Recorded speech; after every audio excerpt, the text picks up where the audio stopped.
Public Sénat et EcoDDS vous présentent Pourvu que ça dure.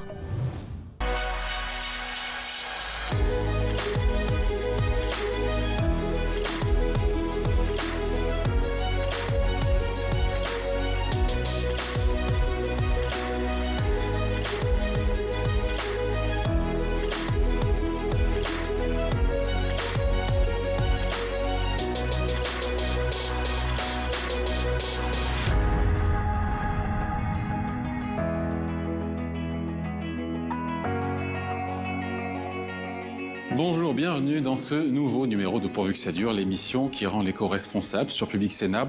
Aujourd'hui, on parle des gagnants de la crise, ou dit autrement, de celles et ceux qui en sortent renforcés. C'est le cas de l'impression 3D qui a connu un coup d'accélérateur ces derniers mois. Une technologie qui, vous le verrez, remet sérieusement en question notre façon de produire des objets. Et puis on parlera du boom du commerce en ligne. En France, plus d'un achat sur 5 est réalisé sur Amazon. Alors est-ce au détriment du petit commerce? Son patron pour la France nous donnera son point de vue. La pandémie a accéléré la transition énergétique avec beaucoup d'argent public à la clé. Une aubaine pour Nexans, le leader français des câbles. Son directeur général nous expliquera comment son groupe contribue à créer de l'énergie propre. Enfin, autre gros succès, le fait maison avec l'engouement des Français pour les machines à pain et autres yaourtières. Tiens, ici maintenant, fabriquer nous-mêmes nos produits ménagers. Mais d'abord, notre reportage sur l'impression 3D qui a fait ses preuves dans cette crise, Stéphane Guffroy. Si l'impression 3D n'est médiatisée que depuis quelques années, son invention remonte aux années 80.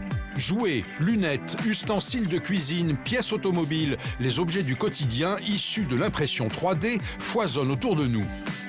L'an dernier, cette technologie se fait remarquer en pleine crise sanitaire.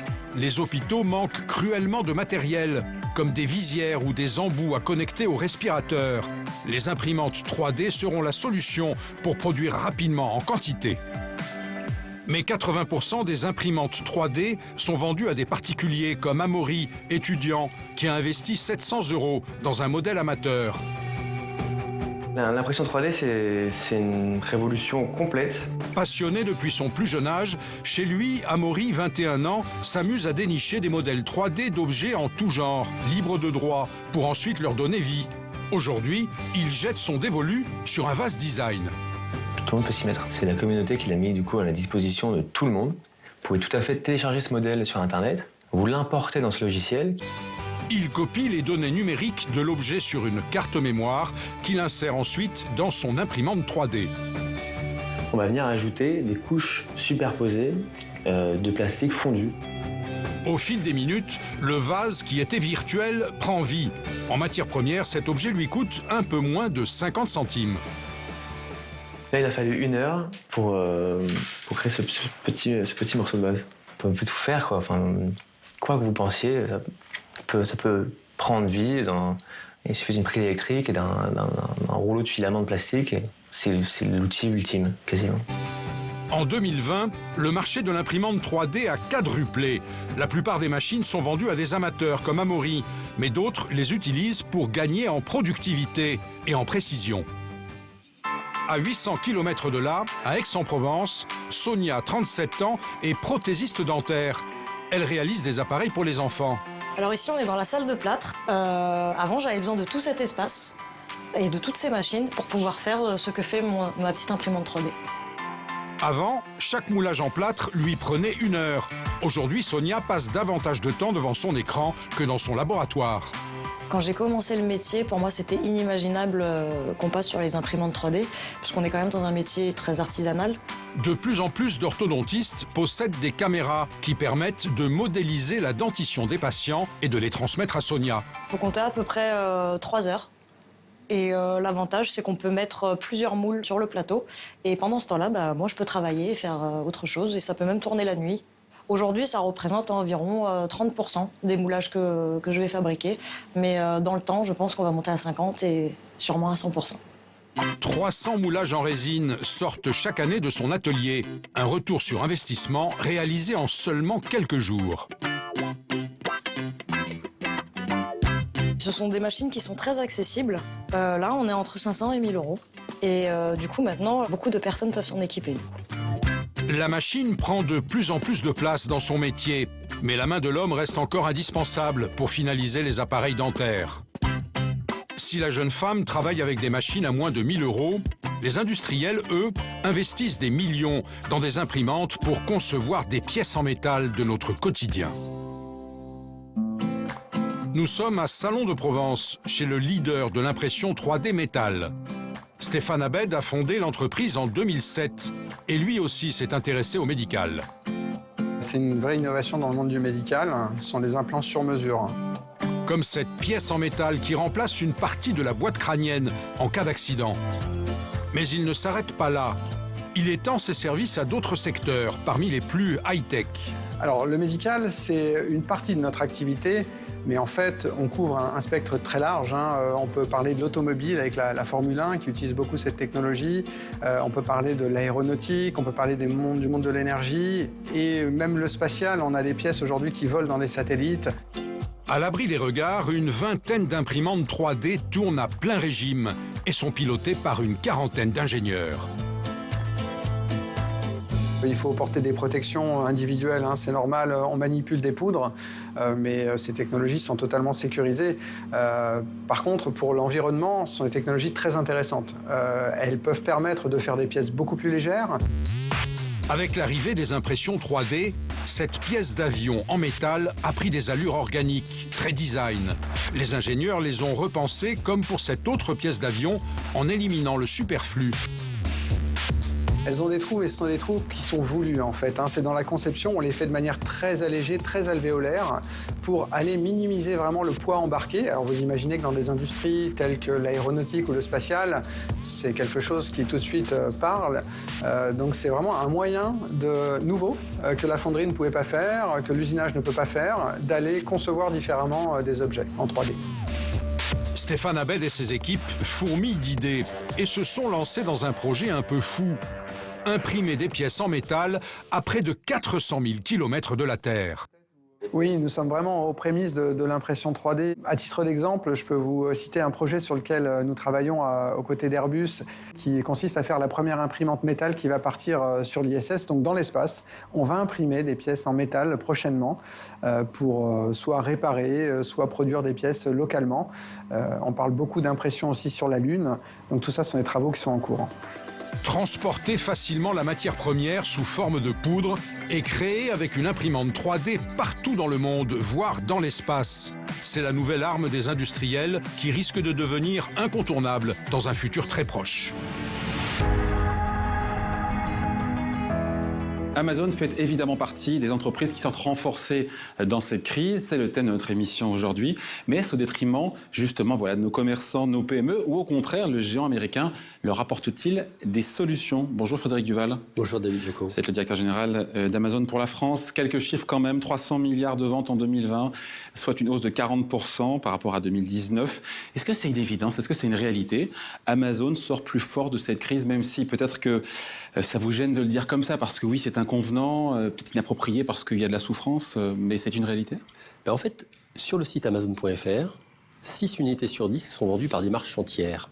Des marchands tiers qui vendent sur la place de marché. Donc c'est pas Amazon en direct. Et donc, le trafic qui a été effectivement en accroissement sur les sites Amazon dans le monde, eh bien, ça a été au bénéfice, avant tout, d'entreprises tierces qui vendent sur le site. Donc, peut-être qu'on peut dire que l'ensemble des entreprises qui se sont tournées vers le digital, cette année, ont été renforcées par l'intermédiaire de la crise. Est-ce qu'Amazon a servi d'amortisseur économique, chiffre à l'appui, j'ai envie de dire, pour beaucoup justement de PME qui ont dû fermer et qui ont pu continuer à mener leur activité à bien grâce à vous? Bah oui, évidemment. Chiffre à l'appui. Chiffre à l'appui. Alors 11 000 entreprises françaises vendent aujourd'hui sur le site Amazon.fr.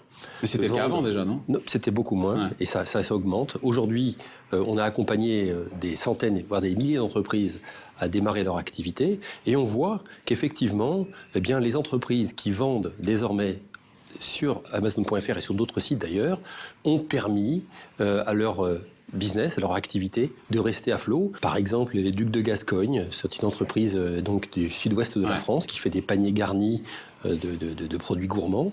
Eh bien, cette entreprise se développe. Alors, elle se développe en physique, mais se développe aussi en digital par l'intermédiaire de notre site.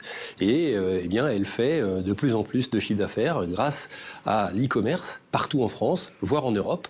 Je crois qu'ils sont arrivés à peu près à 1 million d'euros de chiffre d'affaires en plus de leur activité traditionnelle sur le digital. Ils ont pas créé, seulement grâce à Amazon. pas simplement grâce à Amazon. Ouais. Bon, ils ont créé 4 emplois grâce à ça. Et donc voilà, c'est un Mais exemple. c'est pas l'arbre qui cache la forêt, ça? Mais non. Il y a, à nouveau, je vous dis, il y a 11 000 entreprises qui font ça aujourd'hui en France. Alors, ce qui est vrai, c'est qu'aujourd'hui, 30% des commerces français sont digitalisés. J'entendrai Cédric O dire que 72% des commerces allemands le sont. Et donc, on a un enjeu national à faire en sorte que tous nos commerces se digitalisent et on est là pour les aider et pour les accompagner. Ouais. Autre exemple d'entreprises qui ont réussi à croître pendant cette crise? La papeterie Neveu. Papeterie Neveu, c'est une papeterie qui est installée au Havre. Vous savez, c'est cette entreprise qui a connu des problèmes au moment de la construction du tramway dans la rue dans laquelle elle était installée. Et au lieu de fermer, parce qu'ils étaient sur le point de fermer et de mettre la clé sous la porte, ils se sont mis à vendre en ligne sur Amazon.fr. Ils ont fait x3, x4 sur leurs ventes. Quand Bruno Le Maire affirme qu'Amazon ne doit pas être le grand gagnant de la crise, au détriment, il l'a dit, au détriment des commerces de proximité, vous vous inscrivez en faux contre ce raisonnement? Mais non, mais moi je ne raisonne pas comme ça. Et d'ailleurs, aujourd'hui, je ne sais pas si vous avez vu, mais nous avons annoncé la création de 3000 emplois CDI en France cette année en 2021. Ce sont des plans que nous partageons avec le ministre de l'économie, qui s'inscrit dans une démarche de revitalisation de la France. Et donc oui, nous sommes là pour aider, nous sommes là pour créer de l'emploi. Les entreprises qui sortiront renforcées de cette crise sont celles qui vont se digitaliser en France. On est en retard manifestement, 30%. Bon, on prend l'exemple des Allemands qui sont en avance sur nous. Je ne sais pas quelle est la moyenne européenne pour le coup. On n'est pas obligé de se comparer aux meilleurs élèves à chaque fois, encore que... Non, mais les données du CNN, du Conseil national numérique, disent qu'on est à peu près à 16-17% des entreprises TPE, PME qui utilisent de l'e-commerce pour se développer. Ça nous met au 13e rang européen, donc on n'est pas à se comparer. Où on devrait être. Voilà, on n'est pas exactement à se comparer avec les meilleurs quand on est au 13e rang. On est plus, je pense, sur une démarche de changer les mentalités, de passer à l'acte plutôt que de financement. C'est pas compliqué, ça coûte pas cher. C'est une question d'état d'esprit aussi. Ça coûte pas cher de vendre en ligne. Ça coûte pas cher, c'est facile. Ça coûte pas cher, c'est quoi? C'est en centaines, en milliers d'euros? En fait, quand on démarre une activité en ligne, d'abord on paye un petit abonnement pour vendre. Et donc ça, on heurte de 30-40 euros par mois, donc c'est pas très, très, très important. Et puis ensuite, on choisit les produits qu'on va vendre. Et sur les produits des ventes, on va prendre une fraction de cet argent qu'on va reverser au site qu'on utilise. Et donc, il n'y a pas de frais directs ou de frais à mettre en avant de faire des ventes en ligne. Vous affirmez qu'il ne faut pas opposer, encore une fois, le digital et le physique, mais quand on entend l'ancien secrétaire d'État au numérique, Mounia Majoubi, dans un livre, affirmer qu'un emploi créé dans l'e-commerce en détruit plus de deux dans le commerce traditionnel. Vous n'êtes pas d'accord? Depuis les années 2000, le commerce de détail a créé 20% d'emplois supplémentaires en France. Depuis les années 2000, c'est la date à laquelle est arrivé Amazon. Donc, a priori, voilà, l'emploi a été créé dans le commerce de détail. Sans Amazon. Et on est évidemment aujourd'hui en train de développer cet emploi dans tous les commerces de France qui se mettent au digital. Alors, vous êtes souvent attaqué sur le montant des impôts. Quand je dis vous, c'est Amazon, c'est pas vous en direct évidemment, que vous payez en France sur les conditions de travail, le recours aux travailleurs précaires. Sur ces questions éthiques, c'est important cette émission, l'émission qui rend l'économie responsable ici sur Public Sénat. Sur ces questions éthiques, est-ce que voilà, vous êtes droit dans vos bottes ou est-ce que vous dites oui, on doit faire mieux, on peut faire mieux? Non, mais moi, je suis absolument droit dans mes bottes. Aujourd'hui, l'entreprise dans laquelle je suis paye 420 millions d'euros d'impôts, de contribution totale d'impôts par an. Là, vous mettez tout, taxes, impôts, vous mettez tout dedans. Effectivement, c'est l'ensemble de la cotisation. On met l'ensemble de la contribution, tout ce que collecte la société au nom de tiers, ou tout ce que la société paye directement, c'est 420 millions d'euros en 2019. C'est considérable et ça alimente les services publics français. Alexandre Bompard, patron de Carrefour, s'est interrogé récemment en se demandant si, à activité égale, et à résultat égal, Carrefour payait autant d'impôts qu'Amazon. Il a répondu non, Carrefour paye beaucoup plus. La question d'ailleurs, c'est est-ce qu'Amazon paye le juste impôt sur les sociétés en France. C'est un débat qui est récurrent, vous savez. Oui, mais bien sûr. Et ce que je peux vous dire, c'est qu'aujourd'hui, l'activité d'Amazon en France est une activité peu profitable, comme l'activité de Carrefour d'ailleurs, ou comme l'activité de Leclerc. On est sur des activités peu profitables. Donc l'impôt sur les profits est relativement modeste. Mais en revanche, profit en France chez Amazon. Mais en revanche, il y en a un petit peu. Mais regardez les résultats d'Amazon dans le monde. C'est une entreprise qui est peu profitable au regard du chiffre d'affaires qu'elle fait. En dehors des États-Unis. Même aux États-Unis, au total. Et en revanche, nous payons beaucoup d'impôts sur nos implantations, nos taxes foncières industrielles, sur la main-d'œuvre que l'on emploie, sur la CVAE, la CFE. Enfin, on a toute une pléiade d'impôts que nous payons. Pourcentage de CDI, on finit là-dessus, chez Amazon en France? On a beaucoup de CDI en France aujourd'hui. Plus de 80%? Alors, je ne connais pas exactement le chiffre, mais aujourd'hui, ce que je peux vous dire, c'est qu'effectivement, on a énormément de CDI, que la majorité des emplois qu'on crée sont évidemment des CDI, et que nous allons continuer à développer dans cette direction. Merci d'avoir été avec nous, Frédéric Duval, donc le directeur général d'Amazon pour la France. Merci. Merci beaucoup. Alors, il n'y a pas que le commerce en ligne qui sort renforcé de cette crise, et oui, la pandémie a aussi pour effet d'accélérer la transition énergétique. Une aubaine pour le groupe français Nexans, vous allez voir. Et oui, dans un monde qui tournera avec toujours plus de voitures électriques et moins de CO2, il faut de l'énergie propre et ça tombe bien parce qu'un leader français y contribue. Bonjour Christopher Guérin. Bonjour David Jaco. Installez-vous. Alors, ce qui est intéressant, c'est qu'on a une certitude sur l'avenir, c'est que on va consommer de plus en plus, on le sait bien, d'électricité.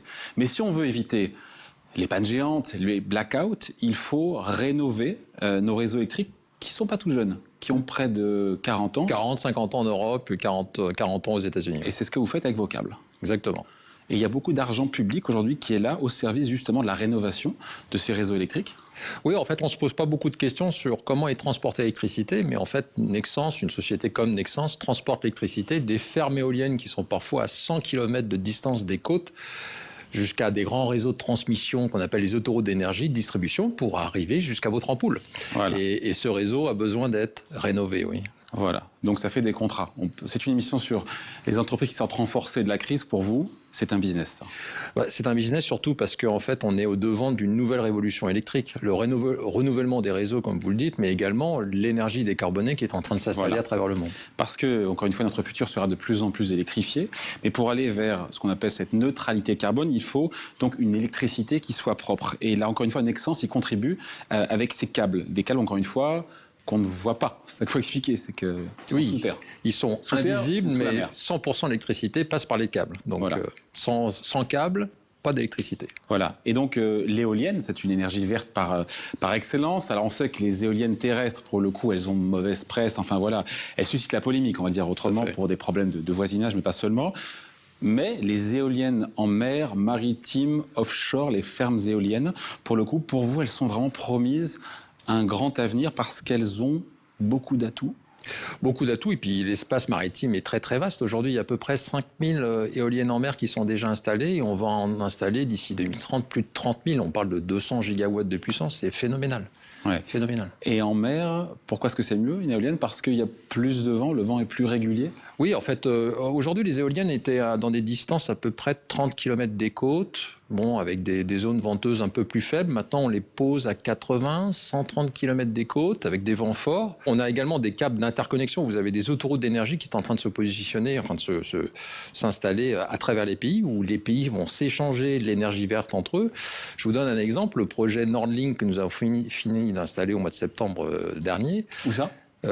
Qui relie en fait l'Allemagne et la Norvège. Ouais. C'est un câble de 700 km de distance, dont 500 km en sous-marin. C'est donc 500 km, mais c'est 10 000 tonnes le poids du câble. C'est le poids de la Tour Eiffel, David. C'est le poids de la Tour Eiffel que nous avons installé.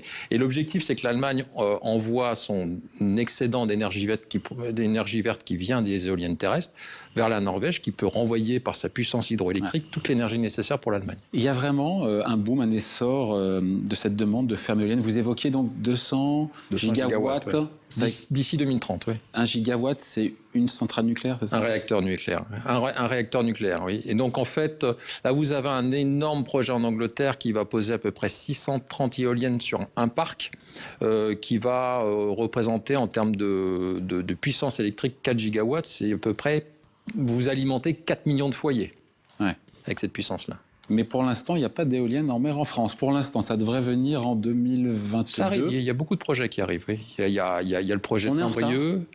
Ça sera où d'ailleurs en 2022 ? Non, ça sera. Donc, vous avez le projet de Saint-Brieuc, à Noirmoutier, vous allez avoir à Dieppe. Il y a beaucoup de projets, surtout que la France, en fait, est un des deuxièmes zones en Europe qui a le plus gros potentiel de fermes éoliennes en mer. Mais on a le nucléaire. Mais on a l'avantage du nucléaire. C'est pour ça aussi que les fermes éoliennes Mais nous avons déjà accès à une énergie décarbonée, en fait, c'est notre avantage. Donc, Ouais. Mais le mix énergétique doit aller vers moins de nucléaire, c'est ce qu'a dit le président, et plus d'énergie verte. Exactement. Donc plus des fermes éoliennes, a priori, sur les côtes françaises. Exactement. Il y a ce fameux plan de relance, de soutien à l'activité du président Biden, qui veut aussi un plan de relance en matière d'infrastructure pour décarboner, là aussi, pour le coup, l'économie américaine. C'est une aubaine pour vous, tous ces milliards de dollars d'investissement? Oui, 2 trillions de dollars, c'est quand même fantastique. 2 trillions, c'est 2000 milliards. 2000 milliards de dollars, c'est assez impressionnant. Donc, le plan Biden qui s'appelle Build Back Better, qui est un plan de ce qu'ils appellent l'America 3.0, il y a vraiment l'objectif de rénover, renouveler l'ensemble des infrastructures, que ce soit des autoroutes, que ce soit les réseaux énergétiques. C'est rien que sur la partie CAP, c'est à peu près 400 milliards d'investissements dans les 5 ans à venir. Et votre part de marché, c'est assez rare, je crois, un groupe français qui a une part de marché aussi écrasante sur le coup, pour le coup aux États-Unis. Sur les éoliennes, c'est 70%, oui, et on va monter à 80% très bientôt. Oui. Ouais. Je reviens, à la France, Christopher Guérin, mais pour réduire notre dépendance, encore une fois, au nucléaire, respecter les accords de Paris et lutter contre le réchauffement climatique, il faudra mettre les bouchées doubles, chez nous en France, encore une fois, en matière notamment d'éoliennes en mer. Oui, surtout post-2030.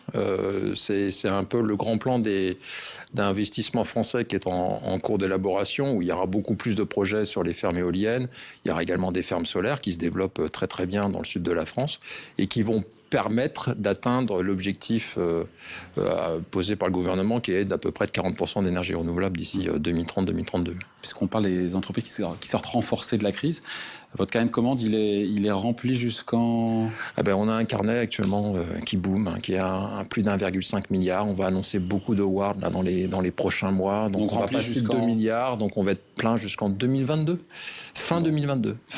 Et donc ça se chiffre en milliards. Ça se chiffre en milliards. Et on a un leader mondial qui est français, avec des emplois qui sont en France, avec des entreprises, des usines qui sont en France. Il y en a un peu partout, j'imagine. Mais Oui, on a 60 usines dans le monde, on en a 10 en France, on a 3000 employés en France. On continue d'embaucher en France, mais une très belle entreprise française, oui. Voilà, merci Christopher Guérin, directeur général de Nexans. Merci David Jaco. Allez, autre secteur qui a bien marché pendant la crise, le do-it-yourself. Vous allez voir qu'il n'y a pas que le pain que l'on peut fabriquer chez soi. Et oui, depuis le début de la crise, les Français se sont mis à cuisiner et à bricoler. Bonjour Émilie. Bonjour David. Alors dans cette mouvance, voici un nouveau venu, c'est cette machine, et c'est Blue. Et oui, après le succès fulgurant des machines à pain et autres yaourtières, je rappelle que les ventes se sont envolées de 75% post-confinement. Voici donc la machine à fabriquer ces produits d'entretien. Elle prend très peu de place, elle est facile à utiliser et très efficace. Et elle a été imaginée pendant le confinement et conçue pour le coup en un temps record. Oui, alors c'est la société Weekly qui est basée à Aix-en-Provence qui l'a imaginée au printemps dernier. Un de ses fondateurs se dit avec sa femme que c'est le moment de se lancer dans la fabrication des produits ménagers pour faire un geste pour sa santé, pour faire un geste pour la planète, pour enfin libérer ses placards de toutes ces bouteilles en plastique et ces détergents parfois toxiques. Et puis il faut se rappeler du contexte. On avait tous l'obsession de décontaminer à fond notre maison, qui n'a pas passé des heures à désinfecter ses clés, ses courses ou encore son téléphone. Et c'est justement l'objectif de Blue, Émilie, nous débarrasser de ces vilains petits virus. Alors, le problème des produits que l'on fabrique soi-même, souvent à base de vinaigre de vin blanc et de bicarbonate de soude, c'est qu'ils ne désinfectent pas. Ici, vous avez un produit sain et écolo qui en même temps tue virus et bactéries au même titre que l'eau de Javel. Covid en tête. La machine a d'ailleurs reçu la certification d'un labo assermenté à Strasbourg. Bon, Émilie, la promesse, elle est belle, mais on n'est pas tous chimistes. Moi, le premier, c'est pas compliqué à utiliser votre truc. Non, je vous rassure, c'est très simple. Alors, il suffit de verser une pression du produit concentré qui est livré avec la machine. Vous coupez avec de l'eau du robinet, vous appuyez sur le bouton, vous attendez 8 minutes et le tour est joué. Vous voilà avec 350 millilitres de produits qui vont vous durer environ 2 semaines. Et donc, c'est très économique? Oui, alors le petit flacon livré revient en fait à 7 litres de produits finis. Vous êtes donc tranquille pour un moment. Et puis, si vous n'en avez plus, vous pouvez recommander une recharge.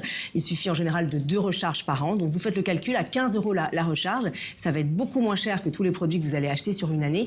Petit bémol quand même, il faut d'abord investir dans la machine qui coûte 129 €. Elle sera rentabilisée au bout d'un an et demi. Quel est ce produit miracle, Émilie? Que contient cette bouteille, cette fiole bleue? Alors déjà, je tiens à préciser que la société s'est inspirée de ce que fait notre corps. À partir du sel ingéré, nous fabriquons de l'acide hypochloreux. C'est grâce à lui que notre corps cicatrise tout seul. Et donc pour répondre à votre question, qu'est-ce qu'il y a dans ce petit flacon bleu?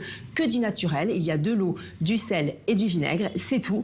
En fait, en appuyant sur le bouton, la machine va faire passer du courant dans ce mélange. Ça s'appelle l'électrolyse. C'est vieux de 2 siècles, mais personne n'avait eu l'idée de l'appliquer aux produits ménagers. Donc si je vous suis, Émilie, l'électrolyse là à l'intérieur va transformer donc le mix eau, sel, vinaigre, c'est ça, en un produit nettoyant.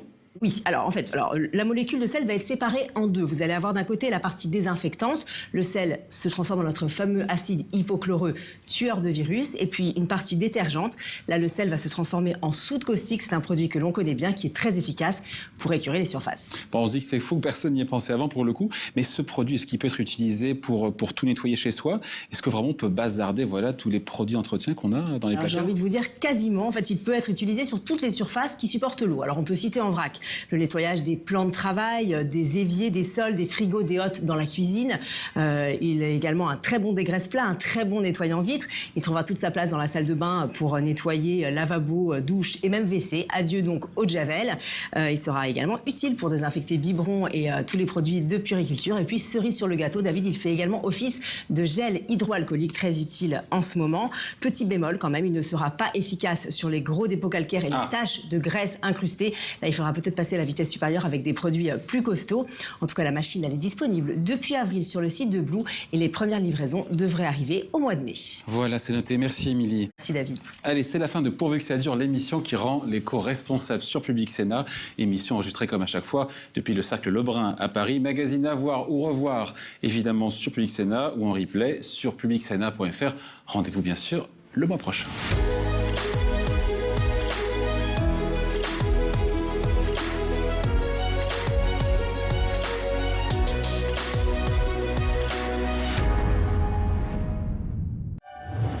C'était Pourvu que ça dure avec le soutien d'EcoDDS.